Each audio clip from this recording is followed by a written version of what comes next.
The American frontier is a place that eats you alive. It's a land of sharp teeth and long shadows, where every creek whispers a warning and every gust of wind sounds like your name being called for the last time. Survival out here isn't about being the strongest. It's about being the one who sees the trap before it springs. Deep in the Appalachian wilderness, our settlement was a tiny flicker of candlelight in an ocean of darkness. We'd built our walls high and our prayers higher, carving out a life on the ragged edge of a world that didn't want us here. We were always watching, always wary, because the moment you stop looking over your shoulder is the moment the forest swallows you whole. The fear was a constant hum in the air, a poison we all drank a little of each day. Shadows danced in the tree line, and you could never be sure if you were hearing the cry of a hawk or something else entirely, something ancient and hungry. Among us was Eleanor Whitmore. She wasn't like the other women.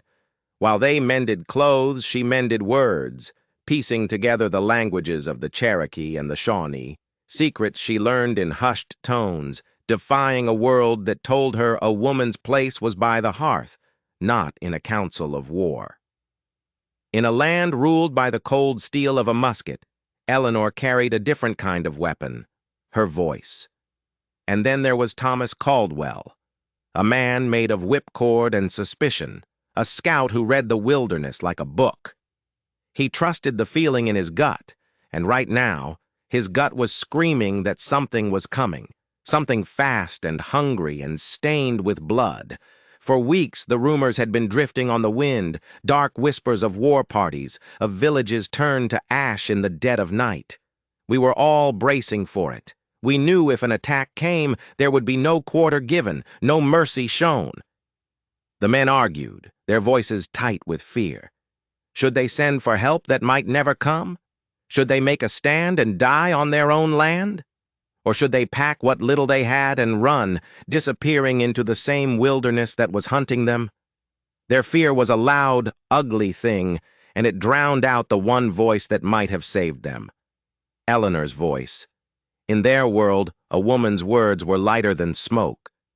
But Eleanor knew something they didn't. She knew a war isn't just fought with axes and arrows. It's fought with words, and a war can be won or lost before the first shot is ever fired. Inside the claustrophobic walls of the settlement, the air was thick enough to choke on.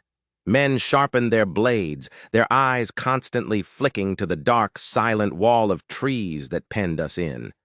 Mothers held their children tight, whispering prayers that God probably couldn't hear out this far.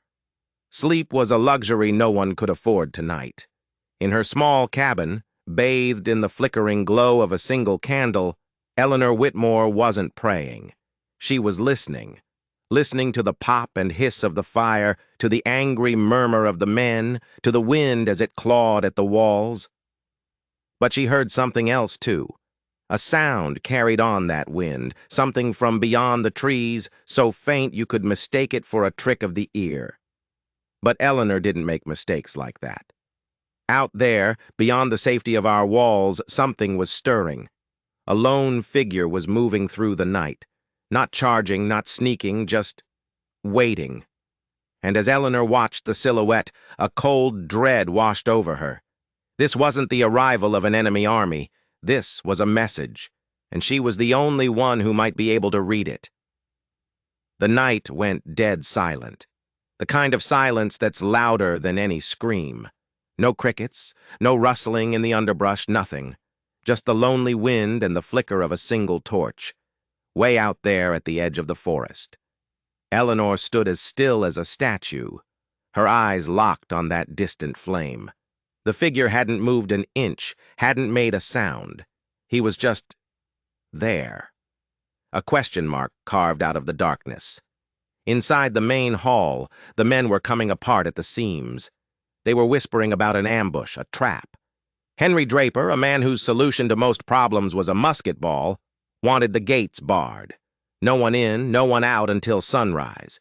Others wanted to start firing into the trees to scare off whatever was lurking out there. They were scared, And scared men do stupid things. Thomas Caldwell said nothing. He just watched them, his face a mask of stone. He'd seen fear get more men killed than any enemy warrior. He knew that one panicked shot could bring down a whole world of pain on their heads. Henry Draper had had enough of waiting. He stepped forward, his knuckles white as he gripped his rifle. His face was a grim, determined scowl. "One bullet," he muttered, raising the gun to his shoulder. "That's all it'll take. Then we won't have to wonder any more." But before he could pull the trigger, a voice cut through the tension like a razor. "No." It was Eleanor. The word was quiet, but it hit the room with the force of a physical blow. Every man turned to stare at her, their mouths hanging open in disbelief. She swallowed, her heart hammering against her ribs, but her voice was steady when she spoke again. "Let me go to him." The room exploded. It was madness, they shouted. A woman? Alone? She'd be killed, or worse. It was a suicide mission. But Eleanor didn't back down. She stood her ground, her gaze sweeping over their angry, frightened faces. "I'm the only one who speaks their tongue," she said, her voice rising with a strength they'd never heard before. "I'm the only one who might find out why he's here. If you answer his silence with gunfire, you're guaranteeing a fight we might not win."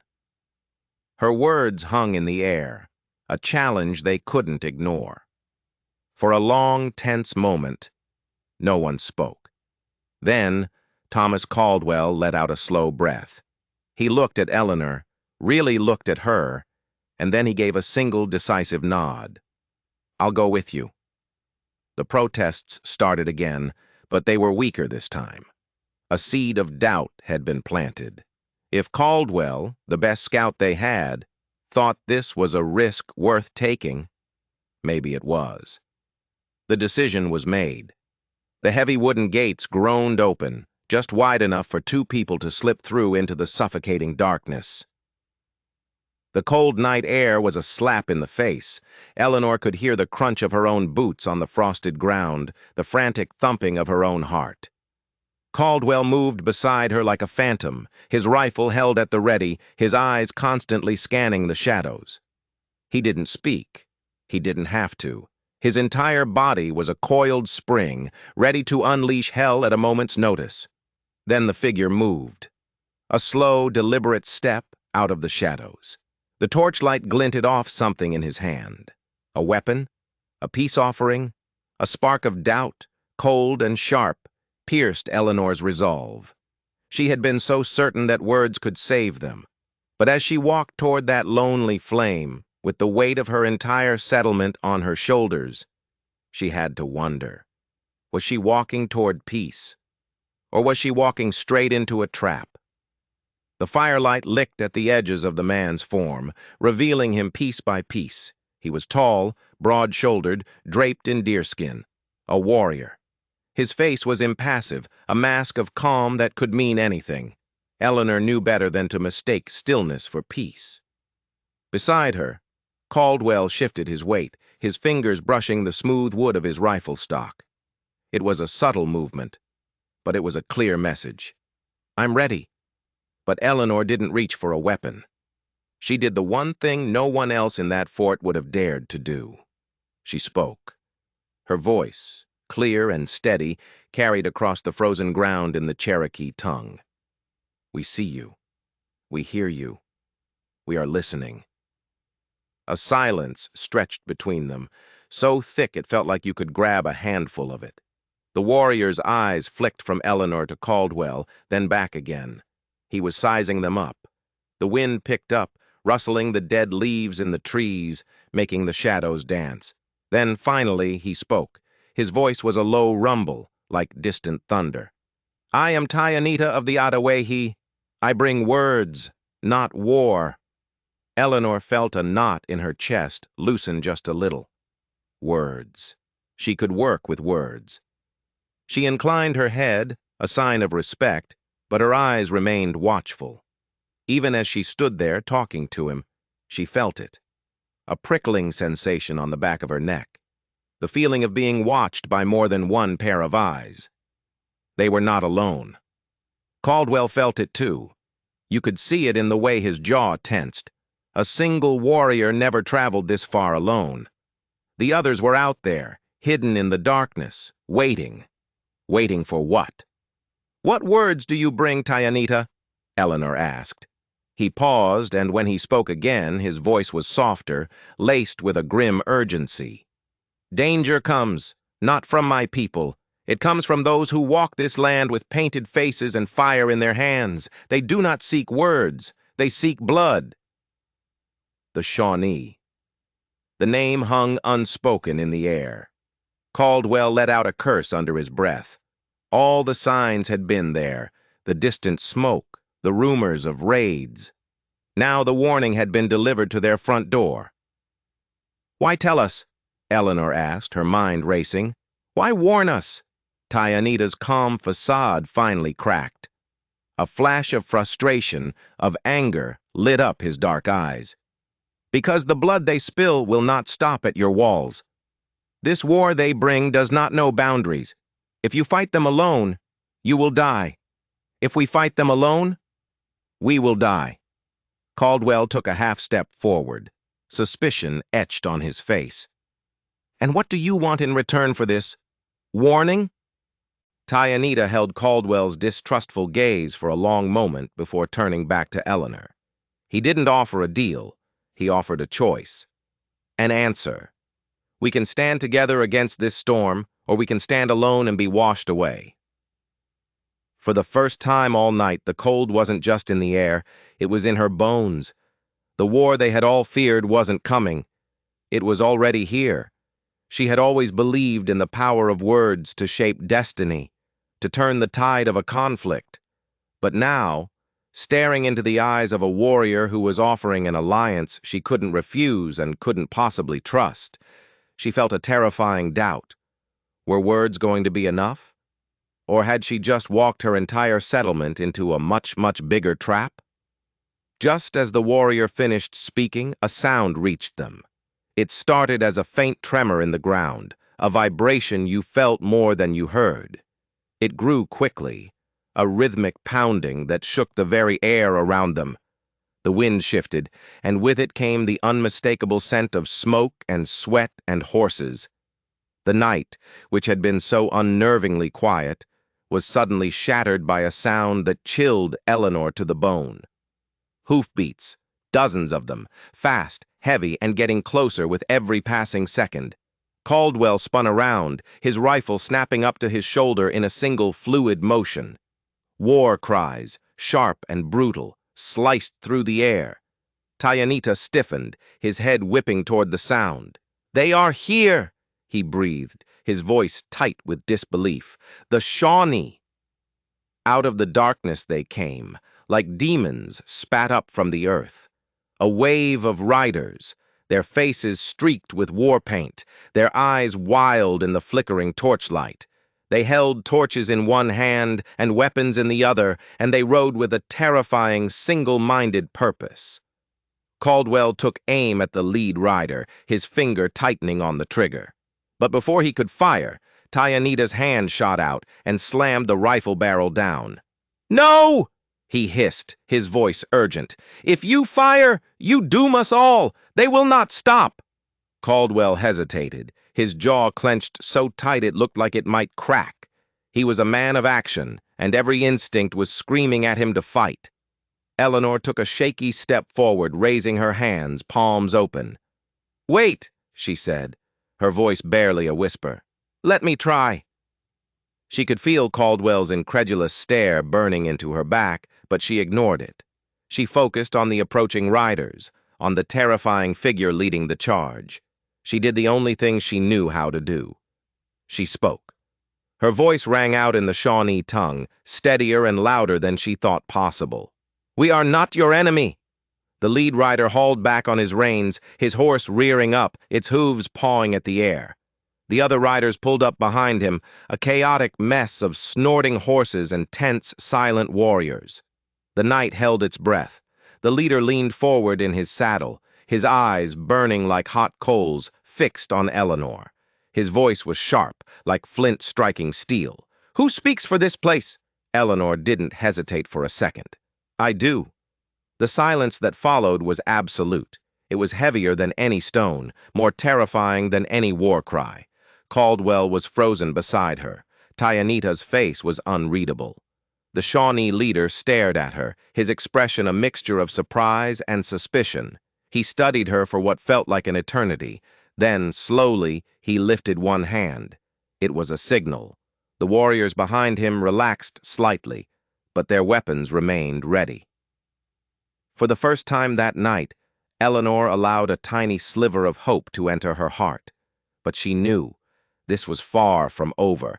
This was just the beginning. The warriors didn't leave. The leader swung himself down from his horse with a fluid grace that was both beautiful and terrifying. He walked toward her, his footsteps silent on the hard earth, until he was standing so close she could feel the heat radiating from his body. His gaze flickered over her, taking in every detail. Then, in a voice so low it was almost lost to the wind, he spoke. Then let us see if your words are worth more than steel. The torchlight danced across his painted face, making the shadows writhe and twist like living things.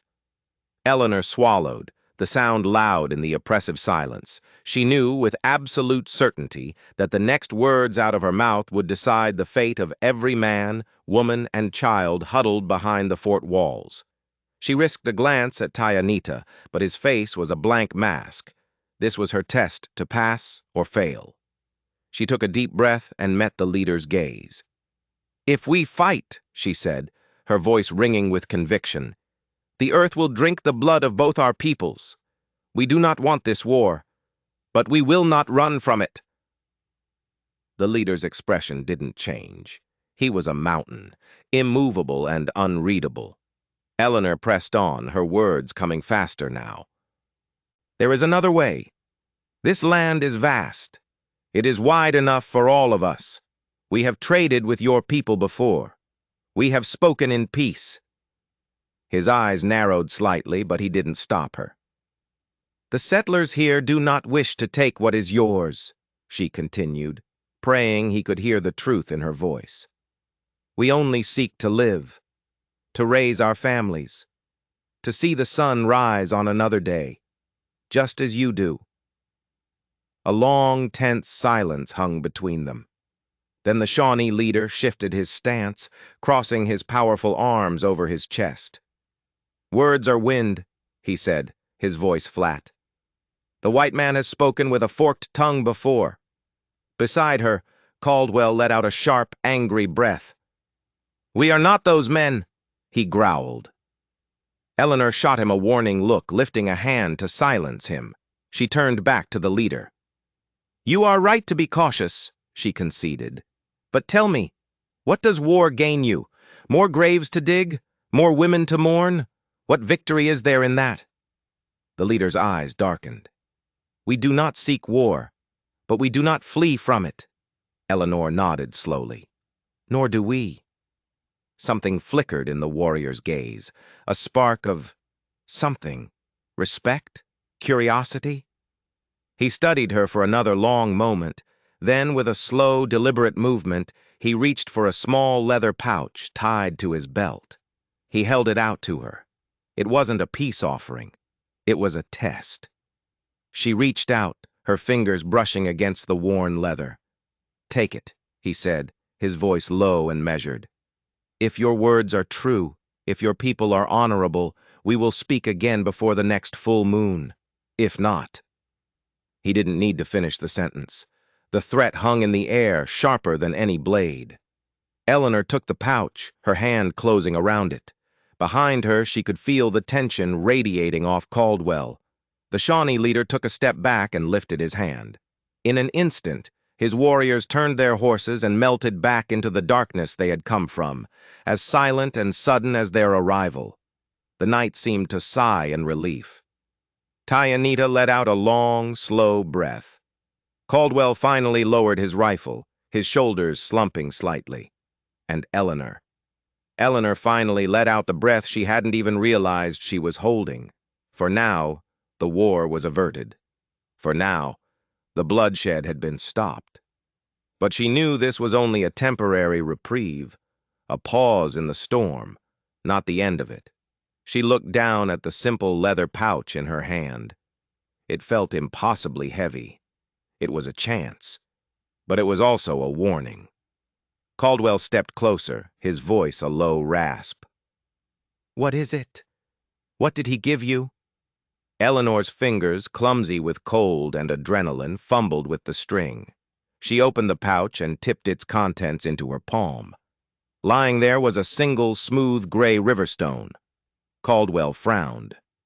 "A rock?" But beside them, Tyanita inhaled sharply. He understood. "It is a promise," he said, his voice filled with a strange reverence. "A stone is a foundation. If you keep your word, trust can be built upon it." Eleanor curled her fingers tightly around the stone, its cold weight a stark reminder of their situation. "And if we don't?" she whispered. Tyanita's eyes were grim. "If the promise is broken, then the stone is for your grave." Eleanor looked up, past the dark silhouettes of the trees, toward the vast, indifferent night sky. The fate of her people no longer rested on high walls or sharp steel. It rested on a promise, on words. And for the first time in her life, she understood just how easily they could be broken. The first pale streaks of dawn painted the sky, chasing away the long, terrifying night. The settlement was quiet, but it wasn't the quiet of peace. It was the quiet of exhaustion, of frayed nerves and lingering fear. The watchmen were still at their posts, their muskets held a little tighter than usual. Inside the elder's cabin, Jonathan Reed, a man whose face was a road map of hard years, leaned back in his chair. "So, they're gone," he said, the words heavy with relief. "For now." Eleanor's voice was steady, but her hands were clenched around the leather pouch. She hadn't let go of it all night. Reed rubbed his gray, stubbled jaw. "And you think your words convinced them war wasn't in their favor?" She met his gaze without flinching. "I convinced them to wait, that's all. Their minds can be changed." The other men in the room exchanged uneasy glances. "And what if they are?" Henry Draper demanded, his voice still laced with suspicion. "What then?" Eleanor's grip tightened on the pouch. "Then we'll be ready." The meeting ended, and the men filed out, a new resolve settling over them. They would strengthen the walls, ration the supplies, and double the watch. But it wasn't just fear driving them anymore. It was a sliver of hope. Eleanor stepped out into the crisp morning air, taking a long, deep breath. The weight of the night still pressed down on her, but it felt different now. She had faced the storm and, for a moment, held it back. As she stood there, Caldwell appeared at her side, as silent as ever. She glanced at him, a small smile touching her lips. "You have a habit of sneaking up on me, Thomas." He offered a rare, crooked smirk. "Maybe you're just easy to find." They stood in comfortable silence for a moment, watching the sunrise paint the world in shades of gold and rose. It was Caldwell who finally broke the quiet. "You know," he began, his voice hesitant, "I never put much stock in words. Always figured a rifle did the talking better." Eleanor tilted her head, waiting. "And now?" Caldwell let out a slow breath, his gaze fixed on the forest beyond their walls. "Now," he said, a note of wonder in his voice, "I'm starting to think they might be the most powerful weapon we have." She looked at him then, really looked at him, and saw the change. He wasn't just looking at her as a woman who talked too much anymore. He was looking at her as a leader, as an equal, and she realized something else had changed, too. The fear was still there, a constant companion on this harsh frontier. The Shawnee were still out there, watching, waiting. But they were still here. They had survived the night, and for the first time, it felt like they had a real chance to survive the dawn. But as Eleanor clutched the stone in her hand, a new, colder fear began to creep in. The Shawnee leader, Otaktai, had spoken of honorable people. He had tested her truthfulness. But what if the problem wasn't out there in the woods? What if the real poison was already inside their walls? The thought was a snake coiling in her gut. What if someone in the settlement wanted this war? Someone who saw profit in bloodshed or held a secret grudge? The promise she'd made on their behalf felt suddenly fragile, like a thin sheet of ice over a deep, dark river. She had bought them time, but what if that time was all it took for the real enemy to make their move? The river stone in her hand no longer felt like a foundation. It felt like a countdown. Days turned into a week. A tense, watchful peace settled over the fort.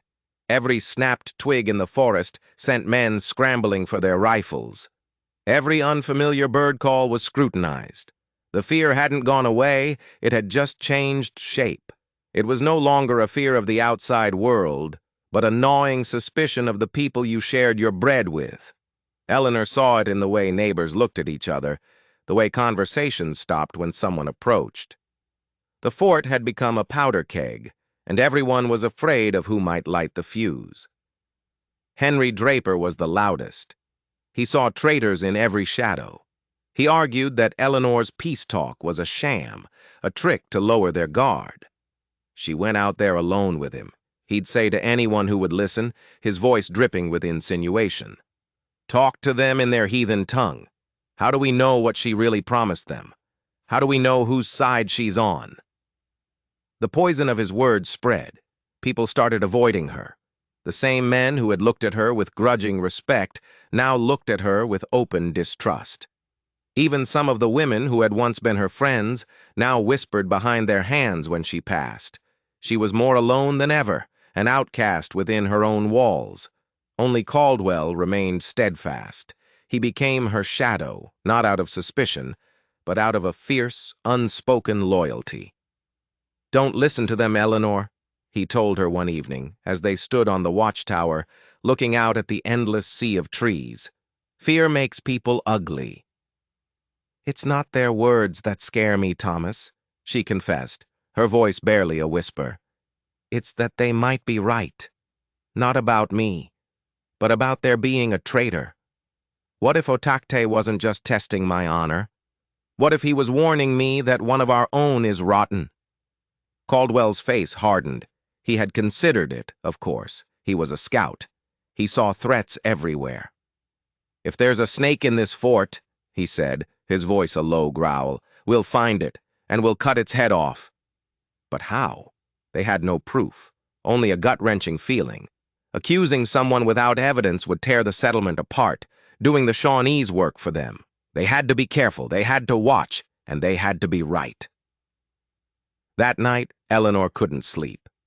She sat in her cabin, the river stone cool in her palm, and went over every detail of her meeting with the Shawnee. Otakte's words echoed in her mind. "If your people are honorable?" He hadn't said, "if you are honorable." He'd said, "your people." Plural. It was a test for the entire settlement. And then, something else he'd said clicked into place. A detail she'd overlooked in the chaos of the moment. Just before he'd given her the pouch, another warrior had stepped forward from the shadows. He hadn't been Shawnee. She was sure of it. He was shorter, his build different, and in the torchlight, she'd caught a glimpse of his eyes. They weren't the dark, deep-set eyes of the natives. They were pale, a startling cold blue, like chips of ice, a chill that had nothing to do with the night air washed over her. There had been a white man with them, painted like them, moving like them, but he was one of ours. A traitor. The realization hit her with the force of a physical blow. The threat wasn't a possibility. It was a certainty. There was a traitor living among them, and he'd been standing right there in the woods, watching her. She had to tell Caldwell. She threw on her cloak and hurried out into the sleeping settlement. She found him by the main gate, leaning against the wall, his rifle resting in the crook of his arm. Before she could even speak, he put a finger to his lips and pointed toward a small storehouse near the back wall. The door was cracked open, and a sliver of light spilled out. A man's voice, low and urgent, drifted out. It was Henry Draper.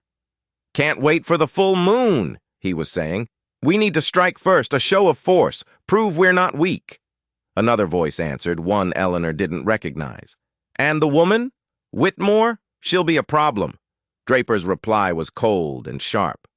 "Problems can be solved." Eleanor's blood ran cold. Draper was planning to break the truce. He was going to start a war, and he saw her as an obstacle to be removed. She and Caldwell exchanged a look. This was it. The fuse was being lit. But as they listened, they realized Draper wasn't the traitor she was looking for. He was a hothead, a zealot, but his motives were born of fear for the settlement, not a desire to betray it. He was dangerous, but he wasn't working with the Shawnee, which meant the real traitor was still out there, hidden, watching Draper's little conspiracy unfold, perhaps even encouraging it. They were trapped between two fires, Draper's blind aggression from within and the traitor's silent betrayal. The next day, Eleanor and Caldwell began their own quiet investigation. They moved through the settlement with their eyes wide open, watching, listening, searching for the man with the pale blue eyes. Every man became a suspect. Was it the blacksmith whose forge burned late into the night? The trapper who spent weeks alone in the wilderness? Or was it someone completely unexpected? Someone hiding in plain sight?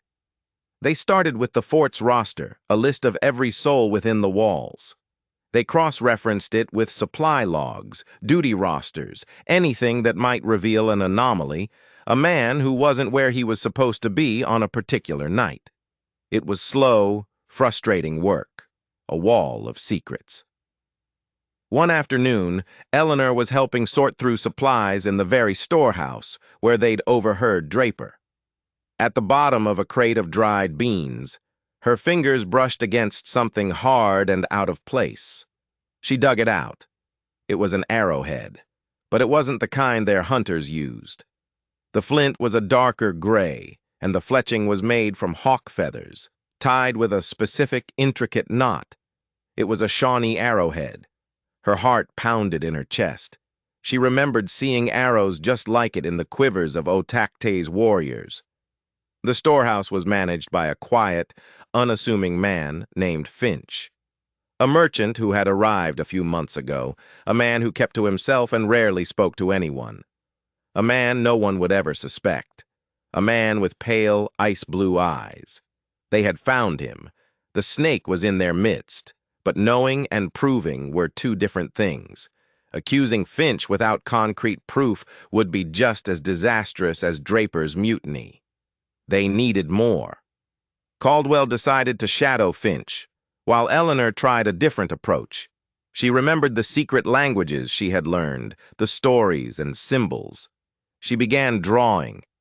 In the dirt outside Finch's cabin, she drew a simple symbol, a Cherokee sign for liar or two-faced. It was a gamble. If Finch was the traitor, he would know the symbol. He would know he'd been discovered. She and Caldwell hid and waited. Hours passed. Just as the sun began to set, Finch emerged from his cabin. He saw the symbol, and for a split second, he froze. His mask of quiet indifference slipped, and a look of pure, venomous hatred twisted his features. It was all the confirmation they needed. Finch panicked. He bolted, running not for the gate but for a secluded section of the back wall where a rope ladder was hidden in the shadows, his escape route. Caldwell was on him in a flash. They crashed to the ground in a tangle of limbs. Finch was surprisingly strong, fighting with a desperate, wild energy. He pulled a knife, slashing wildly at Caldwell, who parried the blows with his rifle stock. The commotion brought men running from all corners of the fort. Henry Draper was among the first to arrive. "What is the meaning of this?" he roared, his eyes blazing. "Caldwell, have you gone mad?" "He's the traitor, Henry!" Eleanor shouted, pointing at the struggling Finch. "He's been working with the Shawnee!" Draper scoffed, his face clouded with disbelief. "Finch? He's a merchant, a nobody. You're the one who speaks their language. This is a trick. But just then, Finch's shirt was torn open in the struggle, and there, tattooed on his chest, was the unmistakable symbol of the Shawnee wolf clan. A collective gasp went through the crowd. The proof was right there, inked on his skin for all to see. Finch, seeing he was caught, let out a final, desperate scream. "You're all dead! Otactai will burn this place to the ground! You're all going to die!" The fight went out of him then. Caldwell bound his hands, hauling him to his feet. The settlers stared at Finch, then at Eleanor, their faces a mixture of horror, shame, and dawning realization. She hadn't been a conspirator. She had been their savior. Henry Draper looked at Eleanor, his angry certainty collapsing into stunned silence. He had been so wrong. His blind hatred had nearly led them all to ruin, while the real enemy had been living beside them all along. The settlement had its traitor. The first part of Otactai's test was complete.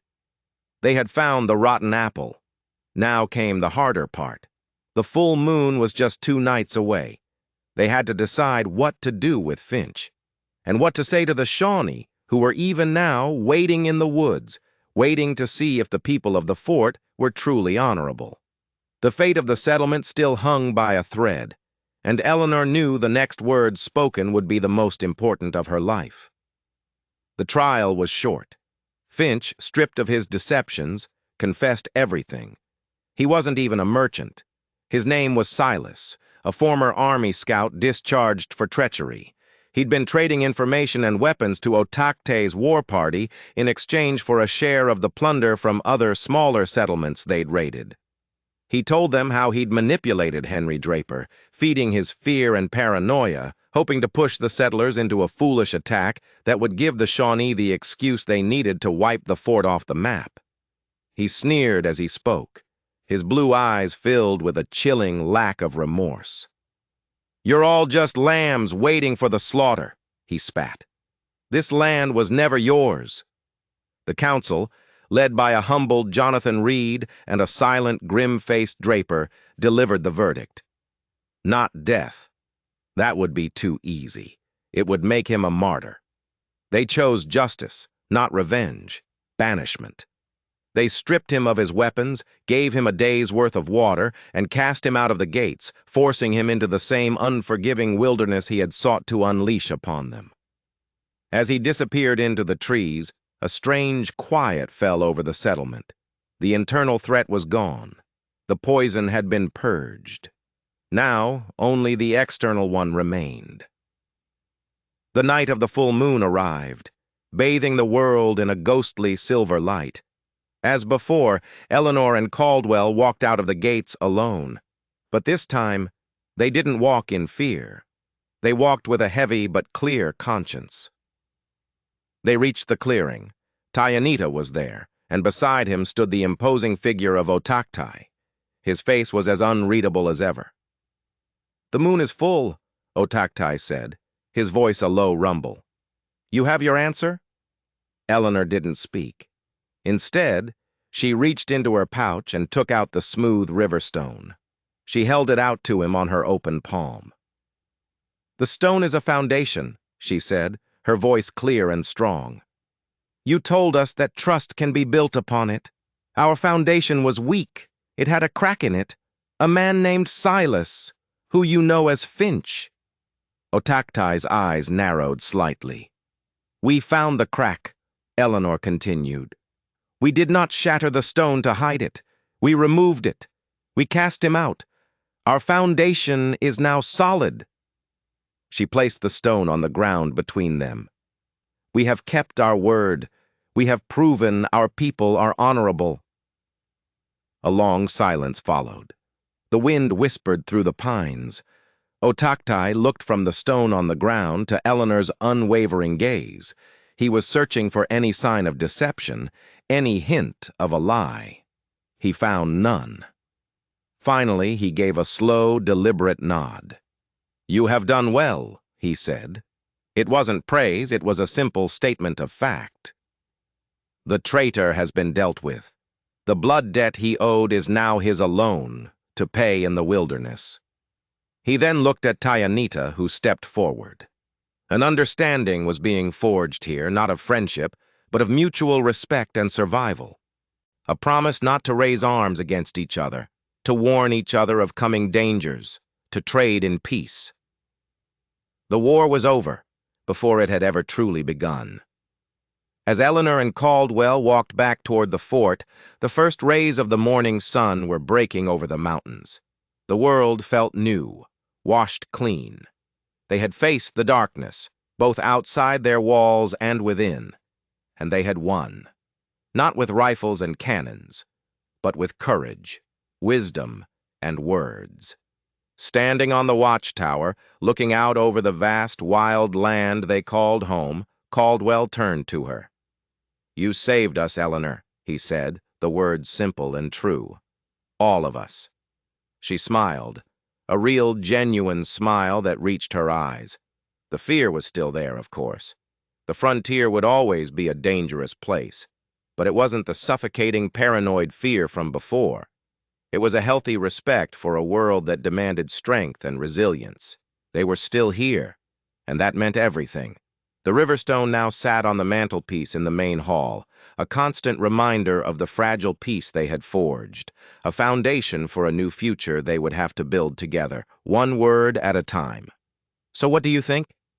In a situation like that, would you have put your faith in words and diplomacy, or would you have trusted in the cold, hard certainty of a musket? History is full of these moments, these crossroads where one decision can change everything. Let me know what you would have done in the comments below. And if this story from the frontier got you thinking, do me a favor and hit that like button, subscribe to the channel, and ring that notification bell so you don't miss our next journey into the past. Thanks for watching, and I'll see you in the next one.